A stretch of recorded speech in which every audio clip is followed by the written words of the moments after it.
Hello and welcome to Ninja Prep. This is Kapil Goyal, your educator and mentor for PG physics. तो इस video lecture के अंदर हम लोग डिस्कस करेंगे इलेक्ट्रिक फ्लक्स और गाउस लॉ के क्वेश्चंस। एंड जितने भी क्वेश्चंस होंगे बहुत अच्छे क्वेश्चंस होंगे। ये वाला लेक्चर और इसके अगले वाला लेक्चर, इन दोनों में हम गाउस लॉ और इलेक्ट्रिक फ्लक्स के क्वेश्चन डिस्कस करेंगे। तो चलिए स्टार्ट करते हैं लेक्चर को। तो पहला जो क्वेश्चन है, उस क्वेश्चन में हमें बोला गया है if the electric flux entering and leaving an enclose surface are φ1 and φ2। दो हमें फ्लक्स दिए हैं, एक जो एंटर कर रहा है वो और जो एक लीव कर रहा है वो फ्लक्स दिए हैं। तो electric charge inside the surface बोला गया है। तो मान लो कि ये सरफेस है, मान लो ऐसा कि ये सरफेस है, ठीक है, ये कंसीडर कर लो ये सरफेस है। फ्लक्स जो एंटर कर रहा है वो है φ1 और फ्लक्स जो बाहर निकल रहा है वो φ2 है। हमें बोला इलेक्ट्रिक चार्ज इनसाइड, तो यहां पर ये जो इलेक्ट्रिक चार्ज है इसकी वैल्यू हमें बतानी है। सबसे पहले आप साइन कन्वेंशन का देख के चलो, साइन कन्वेंशन। तो साइन कन्वेंशन की अगर हम बात करें तो फ्लक्स लीविंग φ2 जो है वो फ्लक्स लीविंग है। तो फ्लक्स लीविंग जो है उसको हम ले लेते हैं पॉजिटिव। तो फ्लक्स लीविंग जो है उसको हमने लिया पॉजिटिव, और φ1 जो है वो है फ्लक्स एंटरिंग, और फ्लक्स एंटरिंग को हम क्या ले रहे हैं, नेगेटिव। तो नेट फ्लक्स हमारे पास जो बचेगा वो बचेगा कितना, वो बचेगा φ2 माइनस φ1, यानी कि जो बाहर जा रहा है और जो अंदर आ रहा है उनको नेट मैंने निकाल दिया। अब हमारे पास जो गाउस लॉ है, तो according to Gauss law, according to Gauss law, Gauss law के अकॉर्डिंग क्या पढ़ते हैं हम, according to Gauss law, according to Gauss law. तो गाउस लॉ के अकॉर्डिंग हम पढ़ते हैं कि जो फाई नेट है वो किसके बराबर होता है, Q enclosed, enclosed charge upon epsilon not. यानी कि जो चार्ज अंदर बंद है सरफेस के, अपॉन एप्सिलॉन नॉट कर दोगे, बराबर क्या आ जाएगा, फ्लक्स आ जाएगा। तो नेट फ्लक्स हमारे पास ऑलरेडी है, कितना है वो φ2 माइनस φ1 है। एनक्लोज्ड चार्ज आपको निकालना है, तो एनक्लोज्ड चार्ज ये हो गया अपॉन एप्सिलॉन नॉट। तो यहाँ से आपके पास किसकी वैल्यू आ जाएगी, क्यू एनक्लोज्ड की, और क्यू एनक्लोज्ड की वैल्यू कितनी आ गई, वो आ जाएगी φ2 माइनस φ1, और मल्टीप्लाई करना है इसको किसके साथ, एप्सिलॉन नॉट के साथ। तो हमारे पास जो आंसर आ जाएगा वो आ जाएगा option A, φ2 minus φ1 multiplied by epsilon naught. तो सिंपल सा क्वेश्चन था, बहुत ज़्यादा कुछ इसमें करना नहीं था। Next, the inward and outward electric flux for the close surface. अब यहाँ पर जो इसके पहले वाला क्वेश्चन किया उसका ही कॉन्सेप्ट जो है यहाँ पर अप्लाई करना है। यानी कि आपको साइन कन्वेंशन का पता होना चाहिए, क्योंकि आपको जो आंसर मिलेंगे वो दोनों मिलते जुलते आंसर मिलेंगे। जैसे कि यहाँ पर पहला ऑप्शन है, इसमें 4 × 10⁻³ दिया हुआ है प्लस का, और यहाँ पर दिया हुआ है माइनस का। तो साइन कन्वेंशन अगर आपको पता होगा तो आपका एग्जैक्ट आंसर आएगा, अदरवाइज आपका आंसर जो है वो गलत हो जाएगा। पहली चीज तो आपको ये पता होना चाहिए कि जो फ्लक्स है वो किसके बराबर है, वो बराबर होगा Q enclosed over epsilon not. किसके बराबर होगा, Q enclosed over epsilon naught. तो फ्लक्स की वैल्यू निकालो। जो फ्लक्स अंदर आ रहा है वो कितना है, 8, और जो बाहर जा रहा है वो कितना है, 4। तो फाई नेट जो है उसकी वैल्यू कितनी हो जाएगी, -8 × 10⁻³। ये तो अंदर आ रहा है इसलिए किसका लिया, माइनस का, और जो बाहर जा रहा है वो कितना जा रहा है, 4 × 10⁻³। तो नेट फ्लक्स जो बचेगा वो बचेगा 4 × 10⁻³। ये नेट फ्लक्स की वैल्यू हो गई। तो हमारे पास नेट फ्लक्स आ गया -4 × 10⁻³, -4 × 10⁻³, और इसको मैंने बराबर कर दिया Q enclosed over epsilon naught. तो यहाँ से जब हम इसको सिंप्लीफाई करेंगे तो हमारे पास जो क्यू एनक्लोज्ड का आंसर आएगा वो आएगा -4 × 10⁻³ × एप्सिलॉन नॉट। अब आपको देखने में लगेगा कि बहुत ही सिंपल सा क्वेश्चन है, और जैसा पहला क्वेश्चन किया उसी का ये रेप्लिका है, उसी को बिल्कुल बस वैल्यू चेंज करिए, बाकी वही क्वेश्चन हो गया। पर ये क्वेश्चन इसलिए है कि आप जो साइन कन्वेंशन है उसका ध्यान रखो। जैसा कि मैं आपको कह रहा हूं कि यहाँ पर आपको हर तरह के ऑप्शन मिलेंगे और सिमिलर ऑप्शंस भी मिलेंगे। जैसे कि पहला और चौथा जो ऑप्शन है उसको अगर आप ध्यान से देखो, आपने जैसे ही साइन कन्वेंशन में गड़बड़ किया, आपने इसको +8 लिया और इसको आपने -4 लिया, आपका आंसर गलत हो जाएगा, आपका आंसर प्लस में आ जाएगा। आप प्लस आंसर लगा के भी आओगे, आप सोचोगे कि आपने सही लगाया पर आप गलत कर दोगे। तो जो अंदर फ्लक्स आ रहा है उसको आप माइनस लेना है, और जो बाहर जो फ्लक्स जा रहा है उसको आपको क्या लेना है, प्लस लेना है। ठीक है, उसको क्या लेना है, प्लस लेना है। अब ऐसा मैं क्यों बोल रहा हूं कि मान लो ये कोई सरफेस है, मान लो ये कोई सरफेस है ऐसे, तो फ्लक्स जो है वो किसके बराबर होता है, वो बराबर होता है E dot A, dot product होता है एरिया का इलेक्ट्रिक फील्ड के साथ। तो इलेक्ट्रिक फील्ड अगर ऐसे जा रहा है तो इसका जो एरिया वेक्टर है वो ऐसे जाएगा, तो यहाँ से ई ए ये कॉस जीरो हो जाएगा, दोनों सेम डायरेक्शन में हो जाएंगे, तो यहाँ पर फ्लक्स आ जाएगा पॉजिटिव। और यहाँ पर इलेक्ट्रिक फील्ड ऐसे जा रहा है, एरिया वेक्टर ऑपोजिट चला जाएगा, एरिया वेक्टर ऑपोजिट चला जाएगा, तो यहाँ पर जो फ्लक्स आएगा वो माइनस ई आएगा। तो एंटरिंग फ्लक्स जो है वो नेगेटिव हो गया और जो आउटगोइंग फ्लक्स है वो क्या हो गया, पॉजिटिव हो गया, है ना। तो ये ध्यान रख के चलना। Next, Q1, Q2, Q3 and Q4 are the point charges located at point S shown in the figure, and S is a spherical Gaussian surface of radius r. Which of the following is true according to the Gauss law? इनमें से Gauss law के according कौन सा सही है? तो Gauss law क्या कहता है, enclosed charge। तो enclosed charge जो है उसकी वैल्यू देख लो आप, enclosed charge की वैल्यू क्या बन रही है, Q1 plus Q2 plus Q3। तो ये क्या बन रहा है, ये बन रहा है Q1 plus Q2 plus Q3, तो ये enclosed charge बन रहा है। और जो फ्लक्स है वो किसके बराबर होगा, वो बराबर होगा Q1 plus Q2 plus Q3 upon epsilon naught. तो ये जितने भी टर्म्स लिखे हैं इनमें जो RHS आना चाहिए वो उसमें क्या आना चाहिए, Q1 plus Q2 plus Q3 upon epsilon not आना चाहिए। तो पहला ऑप्शन जो है उसमें 2 एप्सिलॉन नॉट है, ये गलत हो गया। थर्ड ऑप्शन में 4 तक लिखा हुआ है, ये गलत हो गया, 4 तो आउटसाइड द स्फीयर है, आउटसाइड का चार्ज कंसिडर नहीं होगा। और जो दूसरा ऑप्शन है उसमें लिखा हुआ है Q1 plus Q2 plus Q3 upon epsilon not, RHS इसका सही है। LHS अगर इसका काउंट करते हो तो LHS होता है फाई, और फाई फ्लक्स बराबर होता है E dot D S, E dot D S. अब यहाँ पर जो इलेक्ट्रिक फील्ड है वो हर चार्ज की वजह से कंसिडर किया हुआ है। अब electric field is due to both charges, whether it is inside और वेदर इट इज आउटसाइड। चाहे चार्ज अंदर हो चाहे बाहर हो, उन दोनों की वजह से इलेक्ट्रिक फील्ड होगा। जबकि जो फ्लक्स है वो केवल charge enclosed inside the surface, surface के अंदर जो चार्ज बर्न होगा उसकी वजह से केवल फ्लक्स होगा। जबकि जब इलेक्ट्रिक फील्ड हम निकालते हैं तो it is due to both the charge inside the surface and outside the surface, दोनों की वजह से ये चार्ज कंसीडर, जो इलेक्ट्रिक फील्ड है वो कंसीडर होगा। तो इलेक्ट्रिक फील्ड 1 की वजह से कितना हो गया E1, 2 की वजह से कितना हो गया E2, 3 की वजह से कितना हो गया E3 और 4 की वजह से कितना हो गया 4। तो इसका मतलब ये वाला एक्सप्रेशन सही लिखा हुआ है। तो हमारे पास जो सही आंसर आएगा इसका वो क्या आ जाएगा, सेकंड आ जाएगा। ठीक है, नेक्स्ट क्वेश्चन पे आ जाओ। Charge Q1 and Q2 lie inside and outside. तो हम एक गाउसियन सरफेस बना लेते हैं, इसके अंदर जो चार्ज है वो है Q1 और इसके बाहर जो चार्ज है कितना है, Q2 है। ठीक है, अंदर जो चार्ज है वो कितना है Q1 और बाहर जो चार्ज है इसके वो कितना है Q2 है। एक सरफेस है S, तो ये जो एनक्लोज सरफेस है वो कितनी है, S है। Let E be the field at any point on S and phi be the flux of E over S। तो E इलेक्ट्रिक फील्ड की वैल्यू है और फाई फ्लक्स की वैल्यू है, तो चूज द इनकरेक्ट ऑप्शन। तो इनमें से हमें इनकरेक्ट ऑप्शन चुनना है। तो यदि Q1 चेंज होता है तो E और फाई दोनों चेंज होंगे। देखो जो फाई है, फाई ये डिपेंड करेगा, phi depends on charge inside the surface, charge inside the surface, while E depends on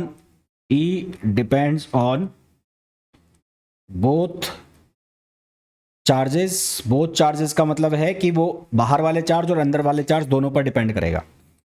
तो जब Q1 चेंज होगा तो उसकी वजह से E भी चेंज होगा और फाई भी चेंज होगा, है ना। उसकी वजह से E भी चेंज होगा और फाई भी चेंज होगा, तो ये बिल्कुल सही लिखा हुआ है पहला स्टेटमेंट। दूसरा स्टेटमेंट है if Q2 changes E will change but phi will not change, तो ये भी बिल्कुल सही है क्योंकि फाई जो है वो अंदर वाले चार्ज पर डिपेंड कर रहा है। तीसरा है यदि Q1 को हम 0 कर देंगे तो फाई की वैल्यू 0 हो जाएगी, Q1 को 0 करोगे तो फाई की वैल्यू 0 हो जाएगी, सही है। और Q2 is not equals to 0 तो E is not equals to 0, है ना। Q2 0 है नहीं है, फाई हमेशा 0 होगा, और Q1 0 है, फाई 2 0 नहीं है, तो इलेक्ट्रिक फील्ड 0 नहीं होगा, यानी कि थर्ड स्टेटमेंट भी सही लिखा हुआ है। फोर्थ स्टेटमेंट है यदि Q1 0 नहीं है तो फाई 0 नहीं होगा, और यदि Q2 0 है तो E 0 हो जाएगा, या Q1 0 नहीं है तो ये गलत हो गया, है ना, क्योंकि E जो है अंदर और बाहर वाले दोनों चार्ज पर डिपेंड कर रहा है। तो Q2 0 है वो बात समझ में आ रही है, पर Q1 0 नहीं है और इलेक्ट्रिक फील्ड आप 0 कर रहे हो तो वो गलत हो जाएगा। तो यहाँ पर फोर्थ स्टेटमेंट जो है वो गलत है, हमें फोर्थ ऑप्शन चूज करना है, तो यहाँ पर फोर्थ ऑप्शन जो है वो गलत ऑप्शन हो गया। Next, a linearly charge having linear charge density lambda penetrates a cube diagonally and then it penetrates a sphere diametrically as shown. What will be the ratio of flux coming out of the cube to the from sphere? तो flux जो है flux वो बराबर होता है Q enclosed upon epsilon not, Q enclosed over epsilon not, है ना। ये हमारे पास किसकी वैल्यू होती है, फ्लक्स की वैल्यू होती है। तो यहाँ पर हमें जो लीनियर चार्ज डेंसिटी है वो दी हुई है, तो क्यू एनक्लोज्ड जो है उसकी वैल्यू क्या होगी, lambda into length, lambda into length.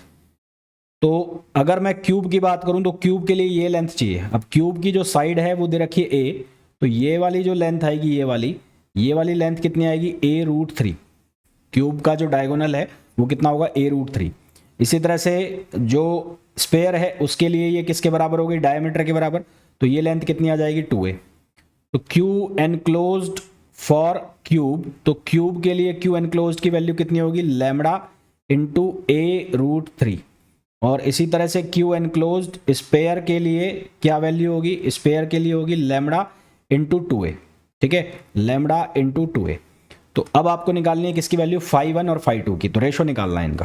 तो सबसे पहले आप φ1 निकाल लो, तो φ1 किसके बराबर होगा, lambda a√3 over epsilon not, और φ2 जो है वो किसके बराबर होगा, 2a lambda over epsilon naught. तो यहाँ से इनका रेशो निकालना है, तो रेशो आएगा φ1 ओवर φ2, φ1 ओवर φ2। तो ये क्या बनेगा, ये बनेगा lambda a√3 upon epsilon not, और ये क्या बन जाएगा, एप्सिलॉन नॉट, और ये कितना हो जाएगा, 2a लैम्बडा। तो यहाँ से क्या कैंसिल आउट हो रहा है, यहाँ से लैम्बडा a से लैम्बडा a गया, एप्सिलॉन नॉट से एप्सिलॉन नॉट गया, तो φ1 यहाँ लिख देता हूँ मैं। तो यहाँ φ1 अपॉन φ2 का जो रेशो आ गया वो कितना आ गया, √3/2, कितना आ गया, √3/2, विच इज ऑप्शन थर्ड। तो ऑप्शन थर्ड इसका करेक्ट आंसर हो गया। नेक्स्ट क्वेश्चन पे आ जाइए। नेक्स्ट क्वेश्चन में बोला है the electric field inside a sphere which carries a charge density proportional to the distance from the centre. तो चार्ज डेंसिटी जो हमें गिवन है वो गिवन है rho equals to alpha r. Charge density की वैल्यू है rho equals to alpha r, ये हमें चार्ज डेंसिटी गिवन है। हमें इलेक्ट्रिक फील्ड निकालना है, तो इलेक्ट्रिक फील्ड अगर मैं फ्लक्स गाउस लॉ यूज करता हूं तो फ्लक्स इक्वल्स टू होता है Q enclosed over epsilon naught. तो सबसे पहले हमें क्यू एनक्लोज्ड की वैल्यू चाहिए, तो क्यू एनक्लोज्ड जो है वो किसके बराबर होगा, वो बराबर होगा डेंसिटी और इनटू वॉल्यूम, क्योंकि आपको क्या दिया हुआ है, आपको वॉल्यूम चार्ज डेंसिटी दी हुई है। तो वॉल्यूम चार्ज डेंसिटी को आपको कवर करना है, चार्ज में बदलना है। तो वॉल्यूम चार्ज डेंसिटी का मतलब क्या होता है, वॉल्यूम चार्ज डेंसिटी का मतलब होता है charge upon volume, charge upon volume. तो यहां से अगर आपको चार्ज फाइंड आउट करना है तो चार्ज कैसे फाइंड आउट होगा, रो इंटू वॉल्यूम आपको करना पड़ेगा, आपको करना पड़ेगा रो इंटू वॉल्यूम। तो आपने एक स्मॉल सेगमेंट कंसिडर किया, स्पेरिकल सेगमेंट के लिए उसका जो वॉल्यूम है स्पेरिकल कोऑर्डिनेट से हालांकि हम लिखते हैं, पर मैं डायरेक्ट लिख रहा हूँ, वो कितना लिखेंगे हम, 4πr² dr। तो वॉल्यूम जो है उसको एक बार के लिए मैं डी टाउ लिख देता हूँ, और ये डी टाउ की वैल्यू कितनी होगी, 4πr² dr, केवल स्पेयर के केस में। तो यहाँ से क्यू एनक्लोज्ड की जो वैल्यू है, रो की वैल्यू आपने कितनी रख दी, अल्फा आर, और ये कितना हो जाएगा, ये हो जाएगा 4πr² dr, ठीक है, कितना हो जाएगा ये 4πr² dr, ये वैल्यू हो जाएगी। इसको जब हम सिंप्लीफाई करेंगे तो यहां से हमारे पास बनेगा 4π अल्फा, वो चला जाएगा बाहर, 4π अल्फा कहाँ जाएगा, बाहर आ जाएगा, साफ साफ दिख रहा है। आर क्यूब बनेगा, आर क्यूब का जब हम इंटीग्रेशन करेंगे तो इसकी लिमिट ले लेते हैं हम, 0 से आर ही लिमिट ले लेते हैं। तो इसका इंटीग्रेशन करेंगे तो ये बनेगा r⁴/4। तो ये हमारे पास किसकी वैल्यू आ गई, ये एनक्लोज चार्ज की वैल्यू आ गई। अब फाई जो है, फाई वो किसके बराबर होगा, E.ds, E.ds। तो स्पेरिकल सरफेस है, स्पेरिकल सरफेस कुछ इस तरह से होगा, तो इसका इलेक्ट्रिक फील्ड इस तरह से बाहर जा रहा है, और इसका जो एरिया वेक्टर होगा वो इस सरफेस के ऐसे जाएगा, तो दोनों पैरेलल हो जाएंगे, पैरेलल हो जाएंगे तो डॉट प्रोडक्ट क्या हो जाएगा, 0, को इनके बीच का एंगल 0 हो जाएगा, तो E.ds बन जाएगा सिंपल ये। तो ये क्या बन जाएगा, ds मतलब एरिया वेक्टर, और एरिया वेक्टर स्पेयर के केस में क्या लिखेंगे, 4πr², तो 4πr²। तो अब हमें क्या करना है, फाई को बराबर करना है Q enclosed over epsilon naught. तो मैंने क्या किया, 4e into 4πr², Q enclosed की वैल्यू कितनी हो गई, 4π अल्फा r⁴ अपॉन ये हो गया 4 एप्सिलॉन नॉट, 4 एप्सिलॉन नॉट। तो क्या कैंसिल आउट हो गया, 4π से 4π कैंसिल आउट हो गया, एक r² से एक r² गया, यहाँ r² बच गया, r⁴ है तो r² बच गया। तो यहाँ से e की जो वैल्यू है हमारे पास वो क्या बन गई, वो बन गई alpha r² over 4 epsilon not, alpha r² over 4 epsilon not. जो कि ऑप्शन हो जाएगा कौन सा, सेकंड। तो हमारे पास जो इसका सही आंसर है वो कौन सा आ जाएगा, सेकंड आ जाएगा। नेक्स्ट क्वेश्चन पे आ जाओ। A thin spherical shell, thin spherical shell जो है उसके लिए तीन चीजें आप याद रखना। थिन स्पेरिकल शेल की मैं बात कर रहा हूं। मान लो इसकी रेडियस है आर है, मान लिया, तो 3 पॉइंट कंसिडर कर लो। एक पॉइंट आउटसाइड, मान लो ये पॉइंट ए है, एक पॉइंट यहां पर कंसिडर कर लो और एक पॉइंट इसके अंदर कंसिडर कर लो। तो इसको ले लो आप आर, कैपिटल आर। तो when R greater than R, यानी कि ई ए पर जब आप इलेक्ट्रिक फील्ड निकाल रहे हो तो ये कितना हो जाएगा, ये हो जाएगा k q over R square. Surface के ऊपर निकालना है, यानी कि when R is equals to capital R, तो ई बी की जो वैल्यू हो जाएगी वो हो जाएगी के क्यू ओवर आर स्क्वायर। और जब आप अंदर इलेक्ट्रिक फील्ड निकालेंगे आर लेस देन आर, तो इस केस में ई सी की वैल्यू कितनी हो जाएगी, 0। तो यहां से हमें ये चूज करना है कि कौन सा ग्राफ जो है वो सही है। तो अंदर इलेक्ट्रिक फील्ड 0 है, वो कौन से ऑप्शन में दिख रहा है, वो पहले ऑप्शन में दिख रहा है, तो पहला ऑप्शन इसका करेक्ट हो गया, क्योंकि दूसरे ऑप्शन में अंदर इलेक्ट्रिक फील्ड है। तीसरे ऑप्शन में डायरेक्टली लीनियरली प्रोपोर्शनल आ रहा है, तो वो भी गलत है। और फोर्थ ऑप्शन जो है उसमें पैराबोलिकली, यानी कि जो नॉन लीनियर वेरिएशन है, तो ये भी क्या हो गया, गलत हो गया। नेक्स्ट क्वेश्चन पे आ जाओ। For spherical symmetric charge distribution, electric field at a distance R from centre of sphere. तो इलेक्ट्रिक फील्ड जो है वो हमें कितना दिया हुआ है, वो दिया हुआ है के आर पावर 7 और आर कैप। ये हमें किसकी वैल्यू दी है, ये हमें इलेक्ट्रिक फील्ड की वैल्यू दी है। What will be the volume charge density, what will be the volume charge density at a distance R from the centre of sphere. Volume charge density हमें बतानी है, ठीक है। तो सिंस क्यू एनक्लोज्ड ये बराबर होता है इंटीग्रेशन रो इनटू डी टाउ। जब भी वॉल्यूम चार्ज डेंसिटी की बात होगी तो आपको ये फॉर्मूला यूज करना है। तो क्यू एनक्लोज्ड, रो की वैल्यू हमें फाइंड आउट करनी है ना, हमें पूछा है वॉल्यूम चार्ज डेंसिटी। तो और डी टाउ की वैल्यू आपको कितनी लिखनी है, ये लिखनी है 4 पाई आर स्क्वायर डी आर। तो ये तो क्यू एनक्लोज्ड की वैल्यू हो गई। फिर आपको चाहिए होगा फाई, तो फाई किसके बराबर होगा, E dot D A, E dot D A. तो ई की वैल्यू आपको कितने गिवन है, वो गिवन है के आर पावर 7, के आर पावर 7, आर कैप दिया हुआ है और एरिया वेक्टर दोनों सेम डायरेक्शन में होंगे, तो आर कैप 1 हो जाएगा। और इसको मल्टीप्लाई कराना है किसके साथ, एरिया वेक्टर के साथ। तो एरिया जो बनेगा वो कितना बनेगा, 4 पाई आर स्क्वायर। तो ये कितना बनेगा, 4 पाई आर स्क्वायर। तो यहां से ये कितना बन जाएगा, 4 पाई के, और ये हो गया आर पावर 9, 4 पाई के आर पावर 9। तो अब क्या करोगे, अब इन दोनों को इक्वेट करो, इक्वेट करो, यानी कि फाई को बराबर कर दो आप q enclosed upon epsilon naught. तो q enclosed upon epsilon naught के बराबर करो। तो यहां से फाई की वैल्यू आपने निकाल ली है, कितनी आई, 4 पाई के आर पावर 9, और क्यू एनक्लोज्ड की वैल्यू आपने ये लिखी हुई है इंटीग्रेशन में, तो रो इंटीग्रेशन में है, और 4 पाई ये आर कितना है, square, R square d R over epsilon naught, over epsilon naught, ठीक है।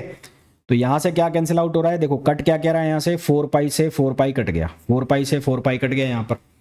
अब यहां पर जब आप आर स्क्वायर का इंटीग्रेशन करोगे तो ये बनेगा आर क्यूब बाय 3। तो यहां से क्या बनेगा, के आर पावर 9, इसको ऐसे काट मत देना कहीं, ये आर पावर 9 लिखा हुआ है, आर स्क्वायर लिखा हुआ है, तो आर स्क्वायर को इससे कट दो, ये इंटीग्रेशन के अंदर है तो ऐसा नहीं कटेगा ये।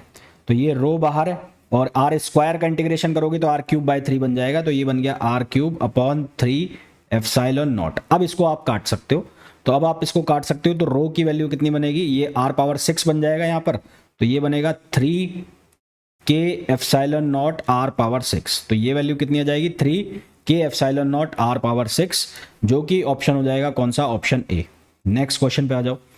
Due to charge inside a cube, due to charge inside a cube the electric field E x, electric field E x हमें गिवन है, ये वैल्यू हमें गिवन है। ई वाई, वाई डायरेक्शन में इलेक्ट्रिक फील्ड, जेड डायरेक्शन में electric field 0 दिया हुआ है। The charge inside the cube is approximately, cube के अंदर कितना चार्ज होगा वो हमें बताना है। तो पहले इनवर्ड, इनसाइड जो फ्लक्स है और आउटसाइड जो फ्लक्स है उसको हम निकाल लेते हैं। तो आउटसाइड फ्लक्स होगा कुछ ऐसा φ2, और इनसाइड फ्लक्स होगा ये होगा। तो इनसाइड वाला फ्लक्स आपको क्या लेना है, नेगेटिव लेना है। तो एरिया जो होगा, एरिया, इसका एरिया वेक्टर जो बनेगा, एरिया वेक्टर, एरिया वेक्टर, क्योंकि सामने से देखोगे तो स्क्वायर बन रहा है, तो एरिया वेक्टर बन जाएगा ए स्क्वायर, ए स्क्वायर। तो फाई इन की जो वैल्यू है मैंने आपको बताया था माइनस आएगा, तो यहां माइनस ई एक्स का ए स्क्वायर से मल्टीप्लिकेशन करा दिया, तो माइनस ई एक्स की वैल्यू कितनी हो गई, ये हो गई 600 और x पावर हाफ है, तो x की जगह कितना डाल दोगे a, क्योंकि अंदर निकालना है तो अंदर a की x की जगह कितना रखोगे a, तो ये हो जाएगा a पावर हाफ और ये हो गया a स्क्वायर। तो यहाँ से हमारे पास ये क्या बन गया, ये बन गया -600। ये मैं 5 की वैल्यू बता रहा हूँ ना, ये 5 की मत समझ लेना, ये मैं वैल्यू बता रहा हूँ किसकी, 5 की, यहीं लिख देते हैं, यहाँ लिख देता हूँ। तो 5 जो हमारे पास बनेगा वो बनेगा -600 और a पावर ये कितना हो जाएगा 5/2 है ना, पावर ऐड हो जाएंगी तो ये 5/2 हो गया। सिमिलरली 5/2 जब हम निकालेंगे तो वो कितना लिखा जाएगा 600 a पावर कितना, अच्छा ये जो डिस्टेंस है ये 0.1 मीटर है, यहाँ से यहाँ पर ये डिस्टेंस a हो गई और ये a डिस्टेंस हो गई, तो टोटल डिस्टेंस कितनी हो गई 2a, तो ये हो जाएगा 2a पावर हाफ। ठीक है, ये कितना हो जाएगा 2a पावर हाफ। ये यहाँ पर कितने डिस्टेंस पर है, a डिस्टेंस पर है, ये डिस्टेंस a के बराबर है तो इसलिए मैंने यहाँ पर a ले लिया, और यहाँ कितना हो जाएगा 2a हो जाएगा, तो 2a पावर हाफ और ये कितना हो गया, ये a स्क्वायर। तो यहाँ से 5/2 की जो वैल्यू है वो कितनी बनेगी 600 और 2a पावर हाफ, तो ये √2 आ जाएगा, तो 600 √2 और a पावर 5/2। तो नेट फ्लक्स जो आएगा, नेट फ्लक्स वो कितना आ जाएगा, वो आ जाएगा 5/2 - 5/1, कितना आएगा 5/2 - 5/1 है ना। तो इनका सम करेंगे नेट फ्लक्स, तो नेट फ्लक्स में अब साइन के साथ लेना है, तो कितना आएगा, ये आ जाएगा हमारे पास a पावर 5/2 कॉमन ले लिया तो √2 - 1 और 600 भी कॉमन आ गया, और 600 भी हमारे पास क्या आ गया, कॉमन आ गया, 600 भी कॉमन आ गया। नेट फ्लक्स की वैल्यू निकाल ली तो ये साइन हमारा माइनस हो गया। यहाँ पर अगर आप माइनस साइन ले लोगे फिर यहाँ पर माइनस साइन नहीं आएगा है ना, वो एक ही बार माइनस साइन कंसिडर होगा। तो नेट फ्लक्स तो आपको समेशन में दिखाना है, पर जब आप समेशन में दिखाओगे तो 5/1 को विद साइन लेना है, तो विद साइन ले लिया तो क्या आ गया, माइनस आएगा, ये ध्यान रखना। तो ये आपके पास नेट फ्लक्स की वैल्यू आ गई। ठीक है, किसकी वैल्यू आ गई, नेट फ्लक्स की वैल्यू आ गई। तो चार्ज इनसाइड निकालना है, तो चार्ज इनसाइड निकालेंगे तो यहां से हमारे पास ये बना कितना 600 √2 - 1 a पावर 5/2 को बराबर करेंगे Q enclosed upon epsilon naught. तो Q एनक्लोज्ड जो है वो बराबर हो जाएगा 600 √2 - 1 a पावर 5/2 एप्सिलॉन नॉट। तो यहाँ पर ये वैल्यू डालनी है आपको, तो Q एनक्लोज्ड 600 √2 को आप लिख लो 1.414 - 1, a की जगह आपको लिखना है 0.1 और एप्सिलॉन की वैल्यू 8.85 इंटू 10 पावर -12। इसको सॉल्व कर लेना और सॉल्व करके फिर आंसर निकाल लेना, ये चारों में से कोई एक ऑप्शन आ जाएगा। नेक्स्ट क्वेश्चन पे आ जाओ। इलेक्ट्रिक फील्ड दिया हुआ है और इलेक्ट्रिक फ्लक्स निकालना है, तो फ्लक्स किसके बराबर होगा, वो बराबर होगा E.A। किसके बराबर होगा, E.A। तो E की वैल्यू कितनी है, ये है I cap plus √2J cap plus √3K cap. ये किसकी वैल्यू है, इलेक्ट्रिक फील्ड की। एरिया वेक्टर जो है वो 100 मीटर स्क्वायर है, 100 metre square lying in XY plane. कौन से प्लेन में, XY प्लेन में। तो एरिया वेक्टर जो है वो XY प्लेन में है, तो उसकी डायरेक्शन कौन से प्लेन में होगी, J जो प्लेन है Z उसमें होगी, Z में, तो G में उसकी डायरेक्शन होगी। तो ये क्या हो जाएगा 100K कैप, 100K कैप। अगर XY प्लेन में है तो एरिया वेक्टर ऐसे जाएगा G डायरेक्शन में, तो ये डॉट प्रोडक्ट करा दिया 100K कैप। तो अब इसको सिंप्लीफाई करोगे तो ये बन जाएगा √3 को मल्टीप्लाई कर देंगे 100 से, तो आंसर आ जाएगा हमारे पास 173। √3 की वैल्यू 1.3732, तो 173.2 आंसर आ जाएगा option third. Next, an electric dipole is placed at the centre of sphere. जब इलेक्ट्रिक डायपोल को जब हम अंदर रखेंगे तो Q एनक्लोज्ड जो है वो जीरो हो जाएगा, वो जीरो हो जाएगा। क्यों, क्योंकि फॉर अ डायपोल, डायपोल की जब हम बात करते हैं, डायपोल में क्या करते हैं, एक चार्ज हम लेते हैं माइनस का, एक चार्ज लेते हैं हम प्लस का, दोनों का मैग्नीट्यूड सेम होता है, साइन अपोजिट होते हैं। तो नेट चार्ज जो है अंदर बंद वो कितना हो जाएगा, जीरो। तो अंदर नेट चार्ज जीरो हो जाएगा तो फ्लक्स तो जीरो होना ही होना है। ठीक है, तो flux of electric field passing through the sphere is zero. तो ये हमारे पास करेक्ट आंसर आ गया। Next, a charge part,